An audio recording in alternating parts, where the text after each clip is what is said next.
Hi, good morning, everyone. I'm Misha Lawson, Membership Services Coordinator for the Ohio Fire Chiefs Association. Thank you for joining us for this morning's webinar, Leading with Influence, presented by Vicki Rich. We will be taking questions at the end of the presentation, so you can either raise your hand or type questions into the question bar, both of which are over on the control panel, and we will get those answered for you. And now I will turn it over to Vicki.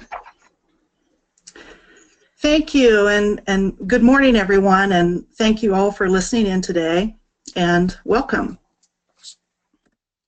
Again, my name is Vicki Rich, and here's a portion of my bio so you can see a little bit about my background. Most of my background in a career setting has been in public affairs and communication.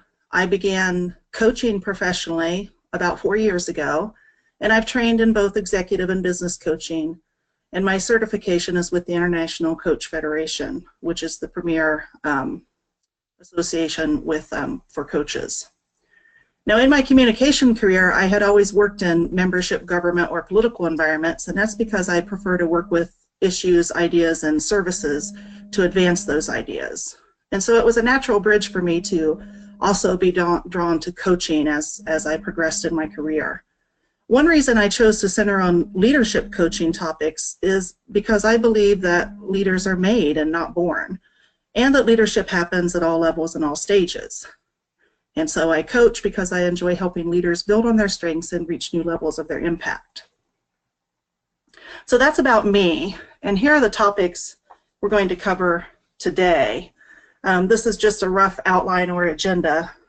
I have a lot of content that I'm going to be speaking at you, but I'm doing my best to avoid technical language and deep academic theory type of content. I'm aiming for all the material to be more of a story for you and easily digested as something that you can use practically. As you can see here, I'm going to talk a little bit up front about influence as a part of leadership to build a little of the why behind the topic that we've chosen today. And then I'll move on to domains of leadership, and that's to lay the foundation for what you're really most concerned about getting done every time you're in a leading position or project. And then I'll move straight on, hopefully rather quickly, to the 8 qualities, and within that I'll talk about my top communication tips. I've put the 8 qualities for purposes of this discussion into pairs to create context and match up the qualities that I think work together really well, and sometimes on the flip side of the coin. And finally, I'll wrap up with my one best piece of advice for what to do with all this and how to get started now. And with that, I have a free dashboard tool that I use. It's sort of a worksheet that I use with my clients, and I'm going to share that with all of you. So I'll get that to the office today so that they can email it out to you. Then after you have some time for questions, if we have a couple moments, I have a couple quick notes to share about my coaching programs and the processes that I use and how to get in touch with me to learn more. And that's our rough agenda. It's a lot to cover, so let's get rolling. Now, I have a feeling that you're all pretty familiar with John Maxwell, and I mentioned here his law of influence. Now, if you've taken any of the recent training, I think it's been offered through your association. But if you've taken the training on his 21 laws of leadership, you're probably more familiar, especially more recently familiar than I, with his complete law of influence. But I've long agreed with this concept that's captured here, that leadership is all about influencing others, as opposed to telling, forcing, or trying to manipulate. And you know, influence in a lot of situations, gathering influence may take longer in preparation and upfront work, but it lasts longer too. And what gets my attention here about the comment that the true measure of leadership is influence, you know, calling influence a measure of leadership, you know, a way to see how it's working. I like that, and it makes a lot of sense. And it also makes me wonder, if that's true, then what is the measure of influence? And when I think about that, quite a few words come to mind pretty quickly. I mean, influence paints a picture of partnership and working together side by side. And I think a leader focused on being influential is not measuring results by followers, but an influencer is instead thinking about things like engaging others to create partners, supporters, or advocates. And I like to think of that as joining up for the journey. I grew up with horses, and one of the terms that we use in horseback riding is to join up with the horse, and that's what we talk about when we train from a communicating with the horse perspective rather than trying to break the horse. We communicate with them and encourage them to join up with us, and we kind of mirror horse-like communication, and they mirror our energy. When you're gathering partners instead of followers, you're joining up for a shared journey, and it creates purpose and motivation for everyone, and it leverages efforts and knowledge for greater capacity and results. And yeah, like Jim Rohn says here in his quote, I do think people who have shared a journey on both sides of the equation, those who are trying to lead the journey and those who are participating in the journey, they do benefit with lasting impact for the better because they've worked as partners. And here's why it really matters when you're thinking about your results. Why it matters to increase your ability to influence as a leader and increase your qualities of influence, really for three simple reasons. Your ability to increase your contribution, your service, and your stewardship. You want your leadership to have made a positive difference in the world around you and whatever you're trying to accomplish. But you also need to get things done. And so that means you have to have a way to frame what actually needs to be accomplished when you're serving as a leader, whether it's temporary or long-term. And I like to look at it this way, and these are, I call them domains of leaders. They're actually areas of responsibility. To make leadership happen in almost anything you're doing, you can boil it down to three areas of responsibility. You need to communicate the territory. You need to develop relationships so that you can facilitate activity and coordination between those relationships. And you need to get results by the things that you do directly and by what you can coordinate through the efforts of others. And I make it really simple and think of it all as falling under the roadmaps, the people, and the results. These domains are fairly simplistic and intuitive to understand. The problems we run into are that we get swamped and either focus on only one domain at a time or find that we have a comfort zone in one area and hang out there. But then we can lose our balance and allow issues to arise and get a little too large before they notice them. So yes, these domains are simple, but they're not always easy. So keep those three words in mind, roadmap and people and results, as we talk through the 8 qualities and think about areas where improving any one of the qualities could help you in either roadmap, people, or results domains that you have. And that brings me to what the 8 qualities actually are. And again, I know that these are a lot to think of, but I hope after I talk through them, they'll be easy for you to remember because I think they all flow together. And if you look at this circle I have on this slide, you can see that the 4 qualities on the top of the sphere are things about the way you can be, while the bottom 4 things are things that you can do. Now I want to stop here and say that these are not pass-fail qualities and I either have them or I don't. Most of us have some level of mastery in all of these areas, and some come easier for us than others. And it can also be fluid. For example, we can be courageous in some situations and not really feeling that way in others. But influence can be grown too. All it takes is awareness and focused effort. So moving on, I mentioned that I am trying to pair the qualities to create context for how they work together. And I start with the inner work because it's where leadership starts. It also happens to be a couple of areas that are easy for us to overlook or that we simply don't feel like we have time for. It can feel a little greedy to spend time on ourselves at times, but the opposite is actually true. And this is kind of my visual for what I mean by that. Working on knowing yourself and managing yourself, which are the first 2 qualities, works like a gear in everything you're doing. Your ability to know yourself sets you up to be able to adapt where you need to. In fact, the first 2 elements of increasing emotional intelligence are self-awareness and self-management. And that's why I start here today. It sounds trite, but it's serious introspective work, especially when it comes to self-awareness. It seems too basic, and sometimes we skip over it. But when we know ourselves, we're able to maintain more even-keeled emotions. We have a more balanced attitude about things that when they happen negatively around us.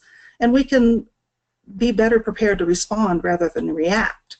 And that's because when you know yourself, you're able to see yourself more objectively and see the situation that way. For example, let's say punctuality is a huge thing for you, but you have never given much thought as to why. And when you work around somebody who's constantly late, it may really tick you off and really frustrate you.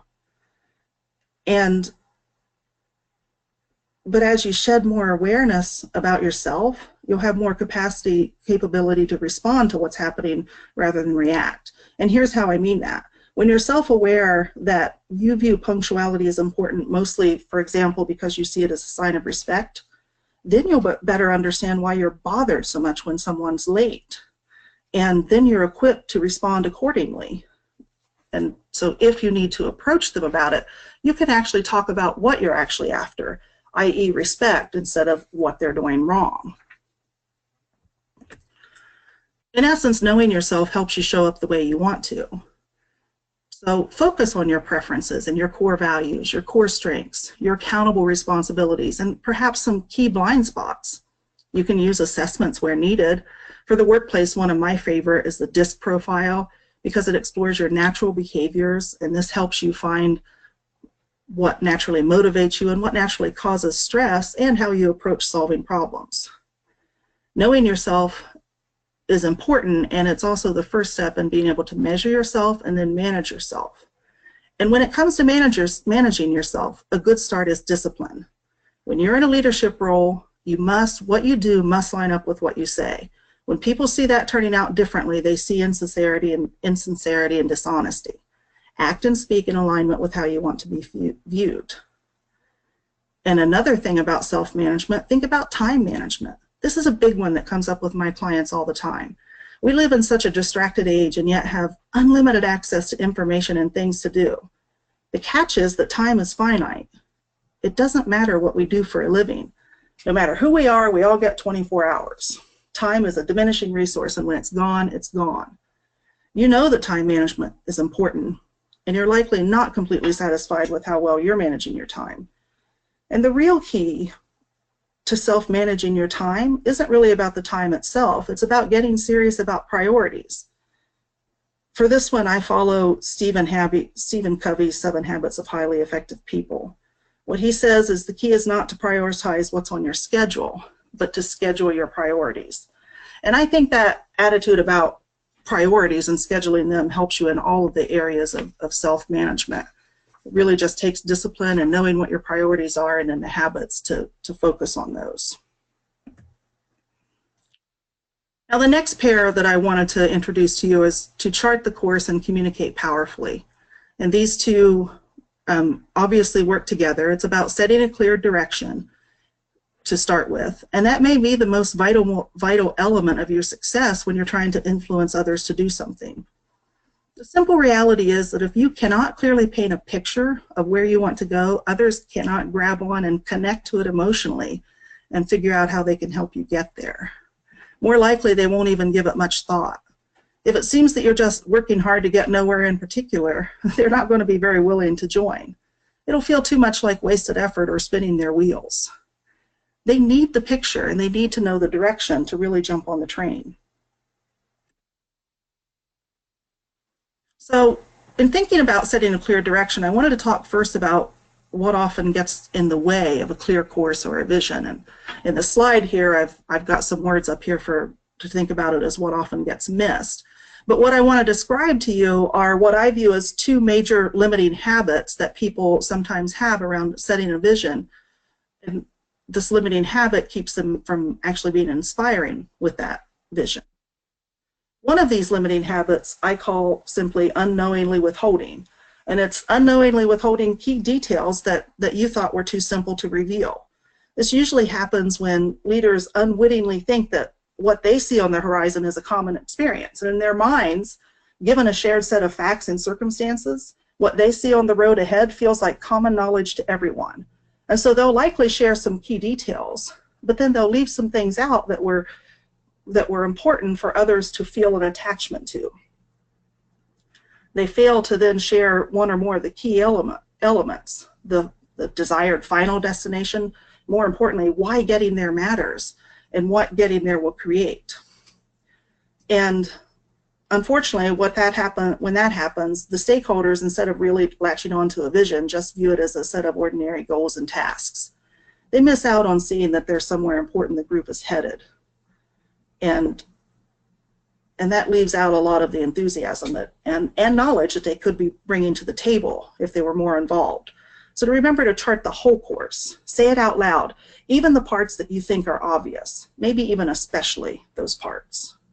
But the other limiting habit I see a lot is blurring the forest and sharpening the trees. And this is sort of the opposite. It's how I describe it when leaders impatiently generalize the vision and have little, but the reason they're not developing it out completely is they simply don't have that much patience for it.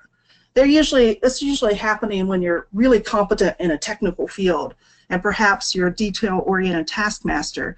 And what may be actually happening is you're really just enjoying work for work and probably genuinely feel that the process itself is the reward.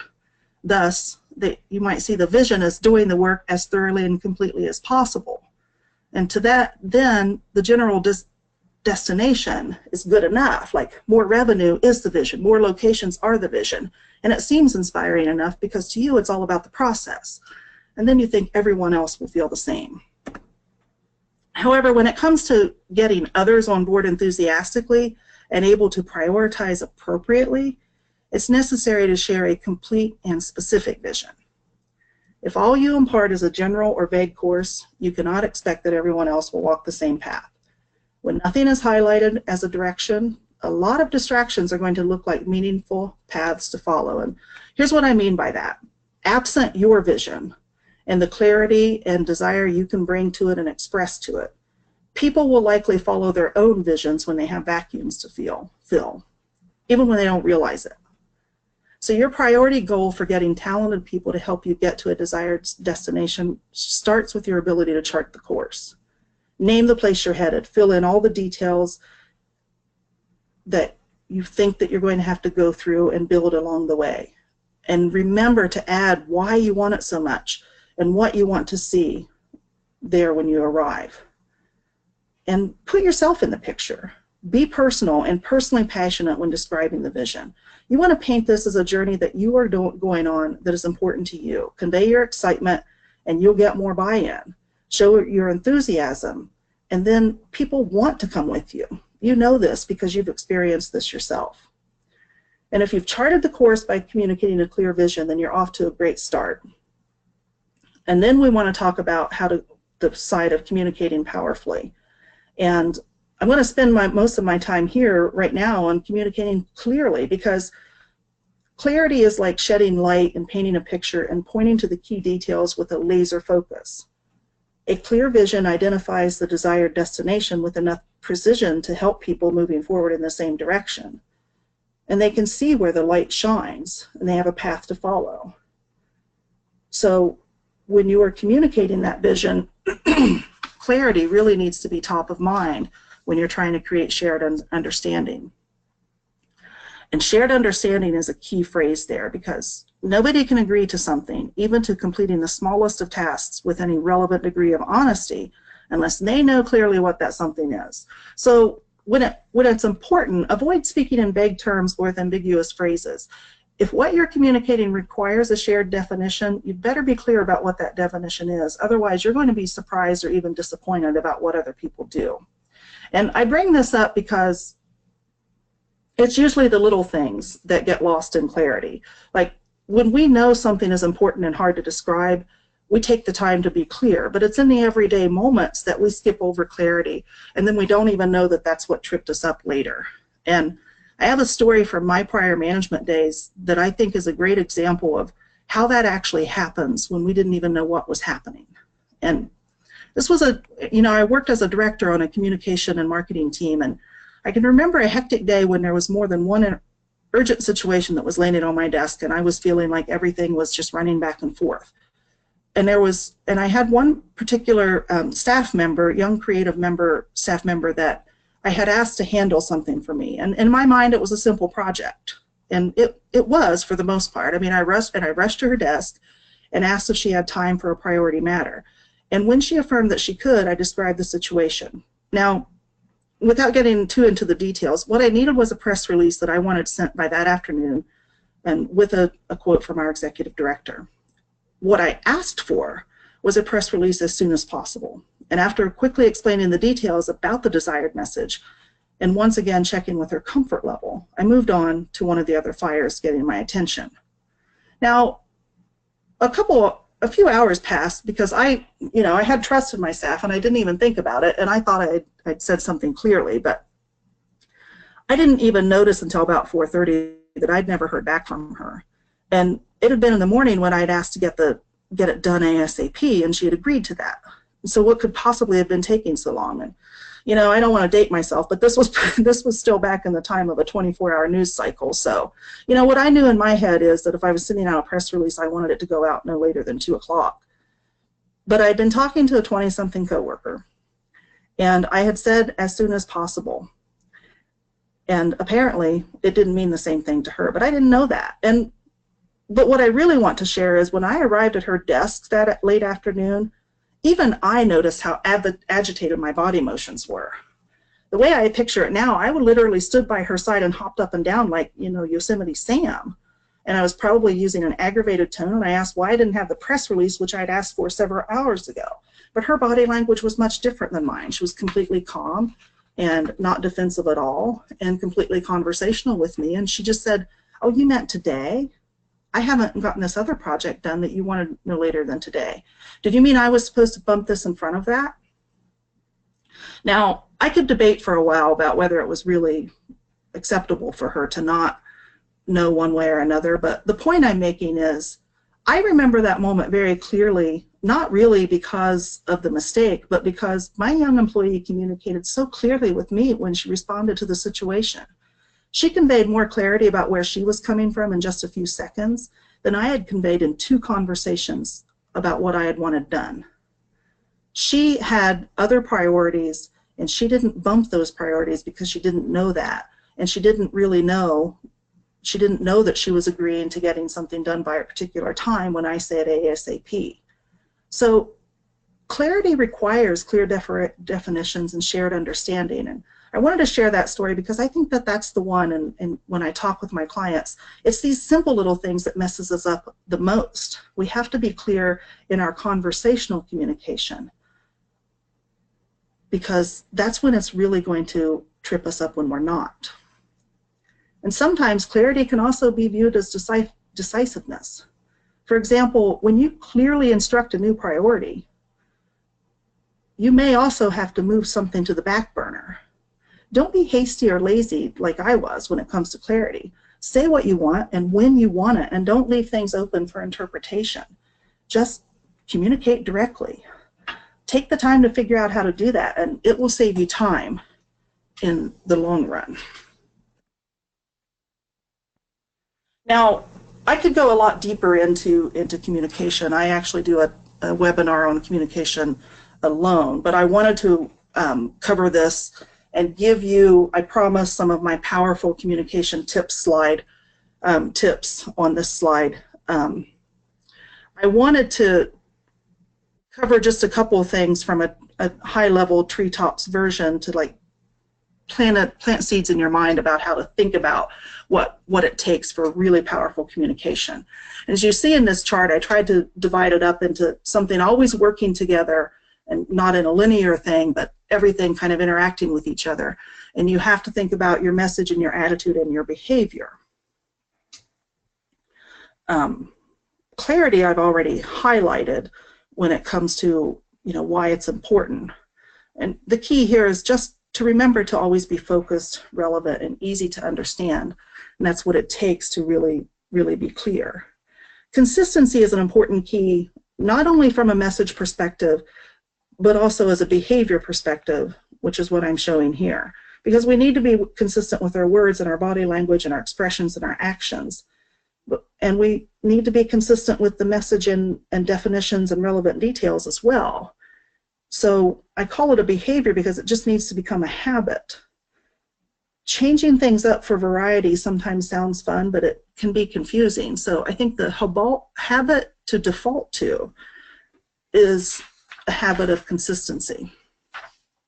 I mean, think about it, in another area of life, such as exercise. Consistency is what creates results. In language, consistency is what creates deeper understanding and better memory capacity. So when it's important, be consistent.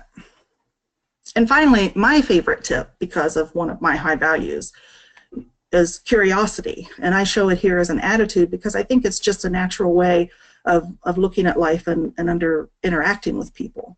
Be curious and you'll always be expanding your communication powers. And I want to mention two primary benefits of curiosity. If you look at things from a curiosity attitude, you'll be more interested in others. And therefore, you're going to naturally show that you care more. And number two, you'll be learning more because you'll always be seeking out information. Now, the value of showing you care is obvious. You already know that people will respond and engage more when they know you care. And seeking out more information expands your knowledge and your relationship capacity. Leading by asking questions reveals more to you in terms of answers and others' attitudes, problems arising, and so much more. You simply don't know how much others know or what they're overwhelmed by until you ask. And you often don't know what you don't know at all. So be curious. It's fun, and it will get you results that you can't even see yet. So moving on from communication, these two qualities I paired together, connect people to purpose and recognizing people. I label it as forming commitment because it's all about building the people up. And when you think about connecting people to purpose, this is sort of a powerful communication tip too. It also falls to charting the course, and so it's related in that way. And this one, connecting people to purpose, may actually be the most powerful tip you could take away from today.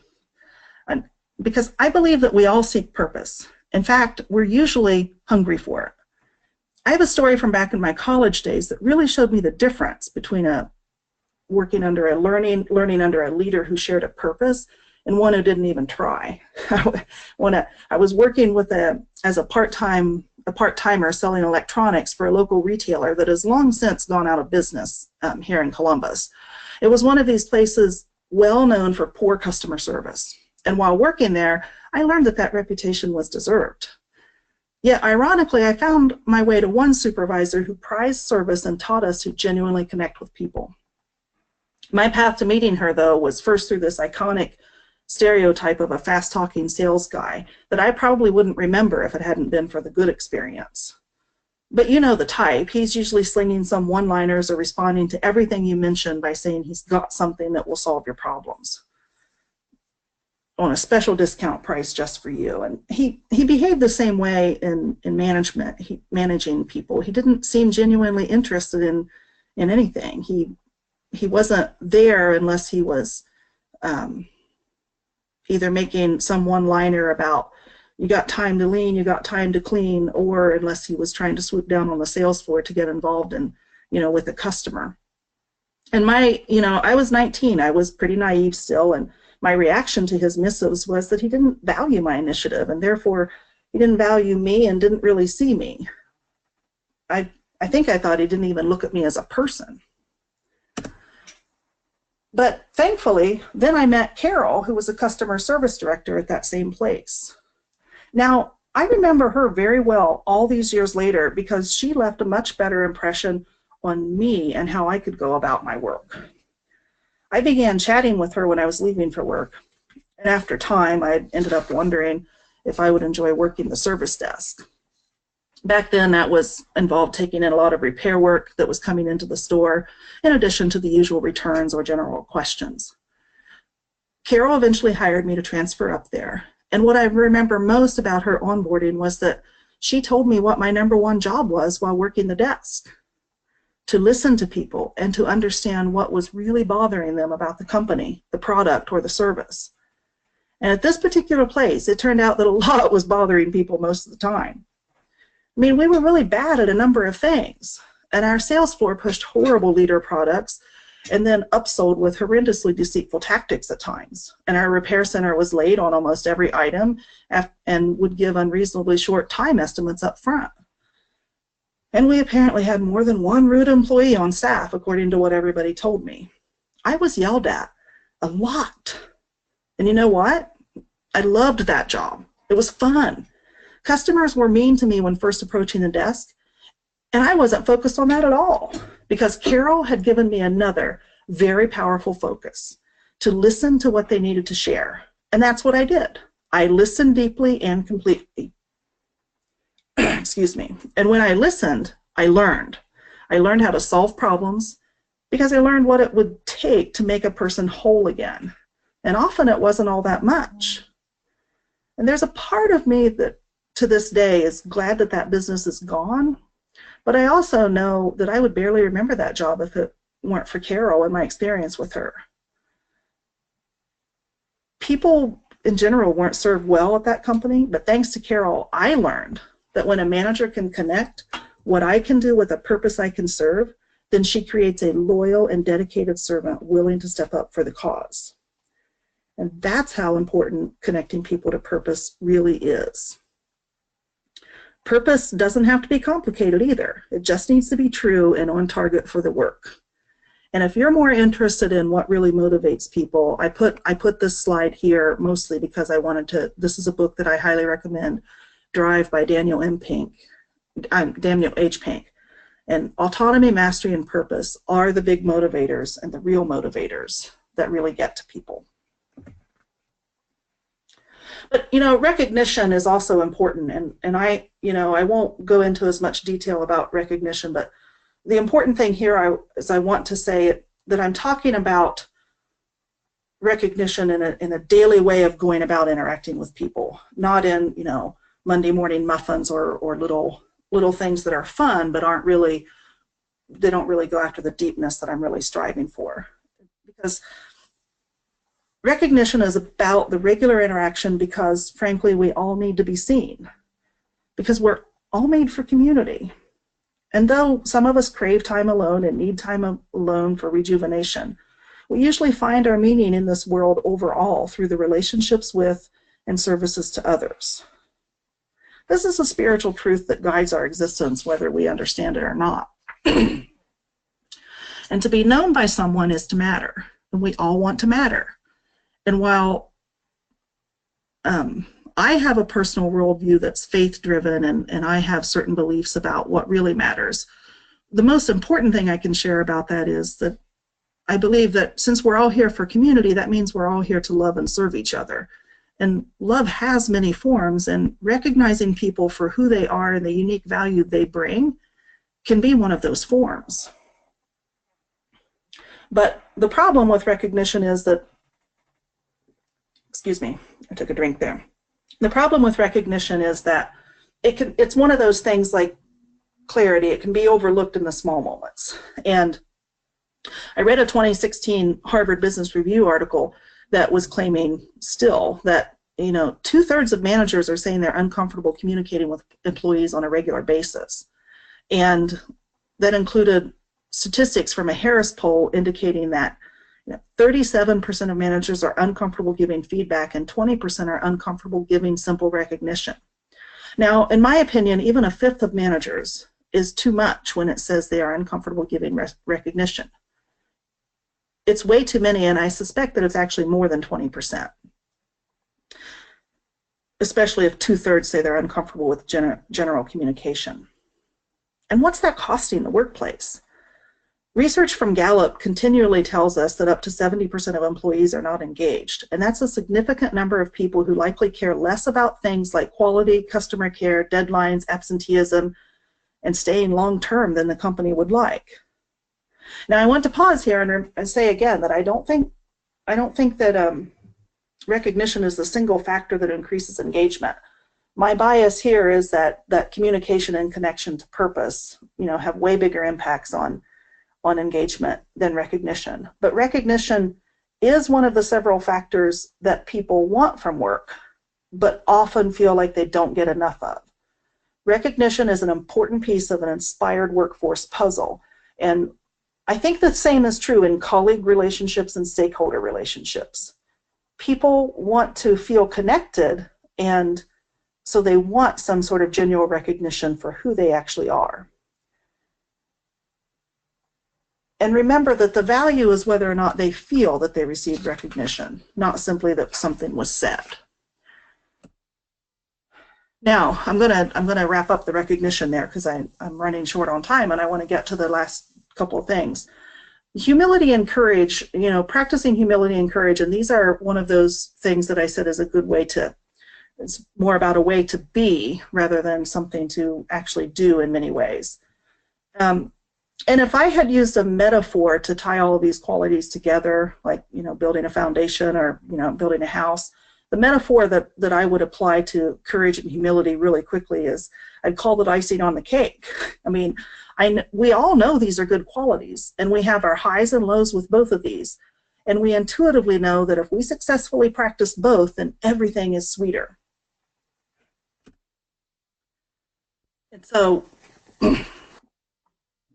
and what I want to give as takeaways for these is just a little bit about how to think of each of them, because I know that for the most part we measure ourselves more harshly when it comes to humility and courage because we're just not well trained to think of ourselves in that way. But in his wildly popular book, The Purpose-Driven Life, Rick Warren summed it up as humility is not thinking of yourself less of yourself, but is thinking of yourself less. And he even summed it up even further by saying it's simply not about you.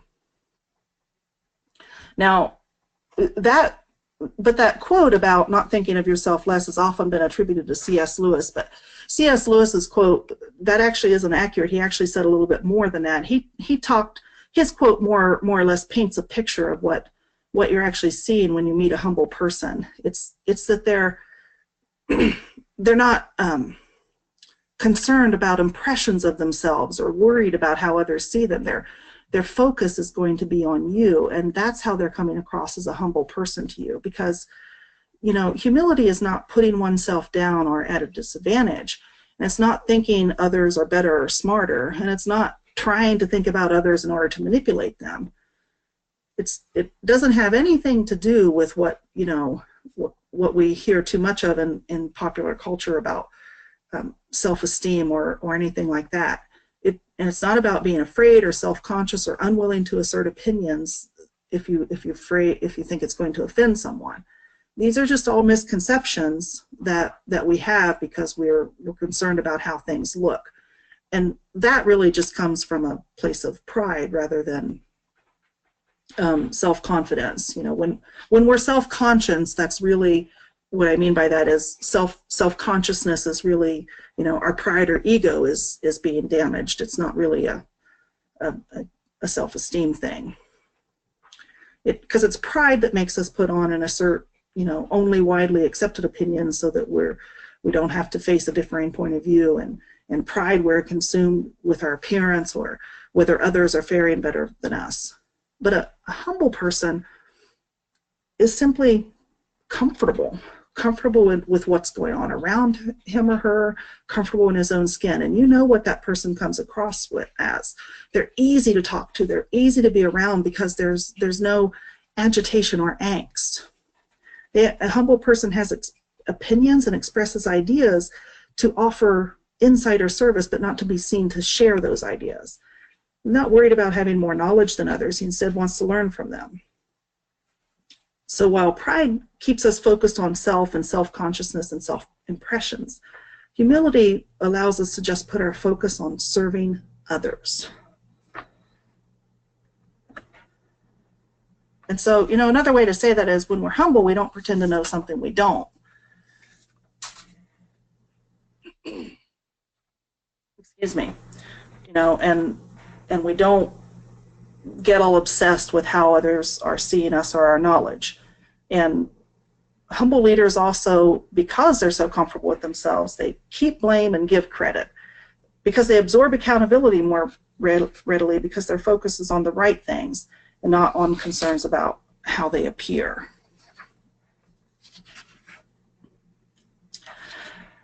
And I'll just talk really quickly about courage so I can move on and wrap up for you guys. But courage is the flip side of the coin of humility. If you're humble, it's easier to have courage, because what I really want to focus on with courage is just courage in the small moments, courage in the everyday moments, courage that when something comes up that someone does that you view as negative or feel disrespected, like we talked about earlier, or simply needs your guidance, address it right away. You know, instant feedback is a sign of courage, and it's also avoids procrastination for later, because if we don't address small issues, then we can let problems grow.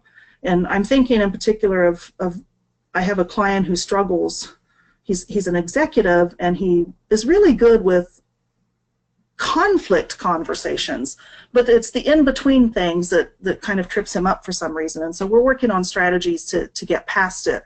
But what it results in is he has procrastination because he's concerned about how things are going to be affected, in particular how other people are going to be affected. And he's recently come to the conclusion that he's really, he's operating out of a fear of what might be wrong, instead of feeling courageous about just making a decision and then working with what happens from that. And so we're working on strategies to notice courage in the small moments and courage in the everyday behavior. Because as we all know, courage is not an absence of fear. We get uncomfortable with things, and sometimes they're even small things. Like when I mentioned that slide earlier, that a lot of managers feel uncomfortable with direct communication with their employees. It's not because they're afraid of people, but it is because, people are people, and that makes us unpredictable. And so we intuitively know when we bring up a conversation, we don't know how that person's going to react, and we don't know how much we're going to get dragged into to respond to that reaction. So even when we have small fears, courage is not an absence of that fear. It's just working through that fear. We don't allow fear to win. Courage just walks through the fear, actually takes a moment to feel the fear, and moves on. And a courageous leader relates to others frequently. They give feedback frequently. They offer coaching and improving frequently, and they recognize accomplishments frequently. So courage is a way to be. It's a way to just interact with people more often, and thereby not letting bad things build up while you're not looking. So I've talked a long time, so I just want to, start wrapping up here to be respectful of your time and move on to questions. So I have this back here again. What we've talked about are 8 qualities of influence that are 4 ways of just how to be and how to behave and make a habit of behaving, and 4 areas to look into more for things that you can do to have more impact in areas of influence where you're really wanting to pump up.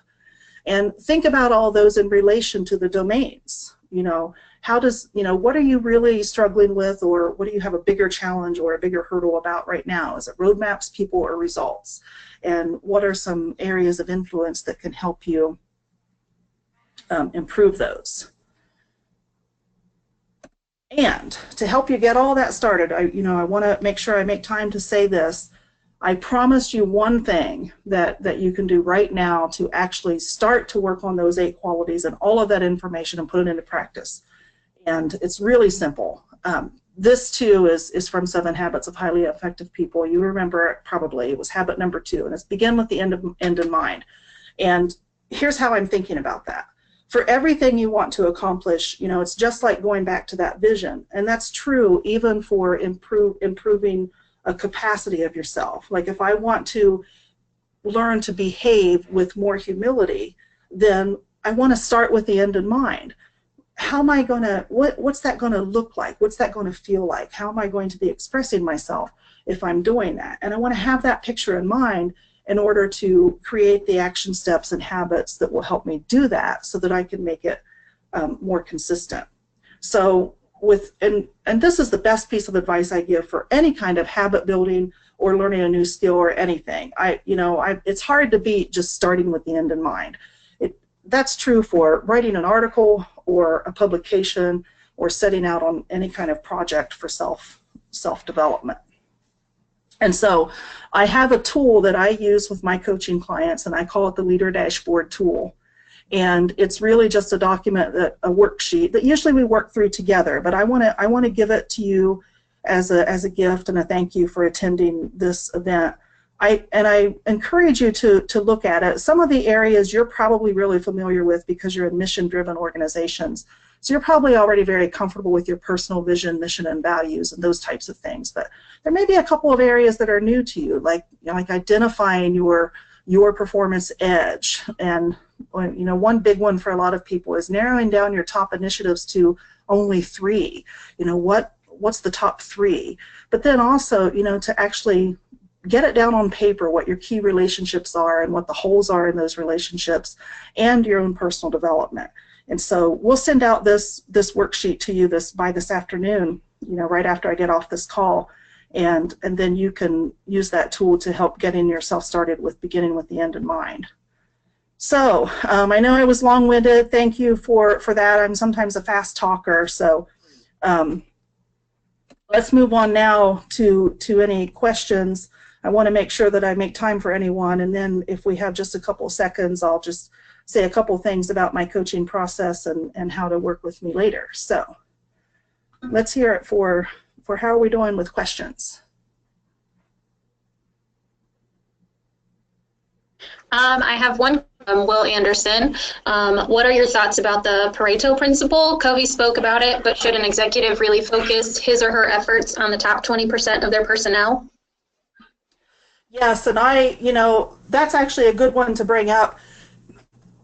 That actually works in everything, I believe, from sales to working with personnel. Almost everything you can do, you can apply this principle. And what it really means is you're leveraging your results, right? You have, and it's kind of in aligned with, to me, the Clifton Strengths Finder approach. A lot of us, we default to what's wrong. We see what's wrong, we see the negative in ourselves and others, and we think that we want to shore up weaknesses. But that can drain our energy really fast. And so if we instead spend our energy on what's working well when it comes to ourselves or with our employees or other stakeholders, we want to encourage what's working well, and we want to build on strengths. If you have an employee, for example, who is a great salesperson, you want to spend time on helping them even become better, because your great performers become excellent performers much faster than people who don't fit in the role can actually build up just basic skill sets, if that makes sense to you. So yes, I agree, and it kind of is in line with developing, like what I mentioned earlier, you're narrowing your initiatives down. That's kind of the same principle. You have to focus on where you're going to get the best bang for your buck, and if you put your energy there, for the most part, it's sometimes going to feel wrong because you're going to want to be solving problems, but you'll find that the problems take care of themselves more readily when you're actually focused on the 20% that's in your best arena. All right, and I have another question here from Jeff Deeks. It says, culture in the fire service is very challenging to redirect. I find myself giving this time, but then I get to the point where I get frustrated. How do I deal with this frustration? Oh, that's a great question. And I'm gonna take a speculation here and ask him to type in if I'm off target or anything like this. But I assume that it's difficult to redirect for a couple reasons. I mean, you've got maybe a bureaucratic nature where everything, are processes that manage themselves. You also have labor relations and the general that we have everywhere with personalities. We're all resistant to change, and I think every single one of us are in ways that we don't even realize. But and it's a long term, and so I totally agree with you that it feels like something that you start and then priorities get in the way and you have to get back to work, so to speak, and not be able to do that. If I were to name one, well, I guess I would start with 2 sources if you want to educate yourself more on the topic. You know, one of the preeminent authors on leading change is John Cotter. That's Cotter with a K. And so, but he writes that from an academic perspective of how change happens. And it's valuable so that you can recognize the stages of change that a person goes through. And so I would find that as a source helpful if you've got particular personalities that are difficult to bring to change. If you're talking your culture in general, that things don't change easily, if I can use the analogy, if you're talking more of, you know, the larger the ship, the longer the turn is going to take. I would turn a resource that I use with my clients. I really like what Patrick Lencioni talks about with organizational communication.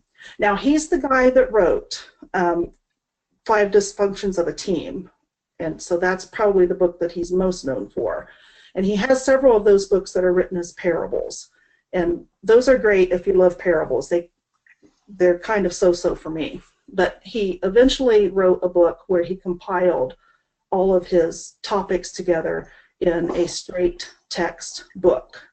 And what I find valuable, if you Google Patrick Lencioni on organizational communication, I think he has a very good way of laying out how to cascade communication. And from the Treetops version, this is what this means. When you want a culture change, you have to understand it, develop it, buy into it, and live it at the core leadership level first. And then you cascade out to another level. They buy it, live it, eat it, drink it, make decisions according to that culture. And then they cascade out. And it's a cascading waterfall communication style, so that at every level we're communicating something that we're already doing, so that we're communicating in alignment with how we're behaving, so that the people who are modeling that can adopt it visually and by what we're training them, and everything is in alignment.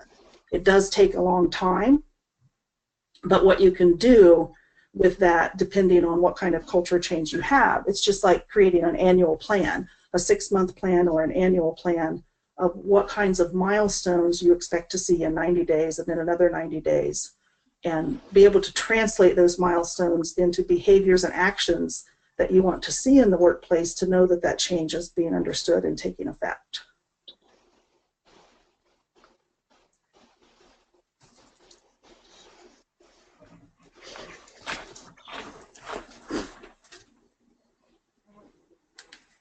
All right, does anybody else have any other questions?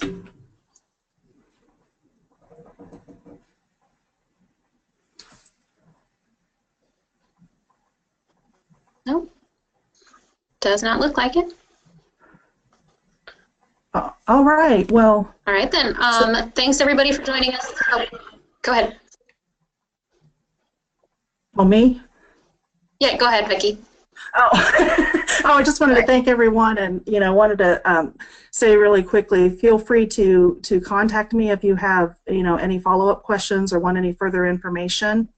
And here you see where my scheduling calendar is. This is also a link on my website where it says schedule a consultation. If you want to set up a phone call with me, that's really easy. Just follow that link and set up a time to call me. It doesn't have to be a consultation. Even if you just have questions or whatever, that's a really fast way to get in touch with me. But you can also email me anytime. And thank you all for joining today. Right, thanks everybody. We will email out our information to everybody, and this will also be posted up on our YouTube channel later today. So thanks for joining us.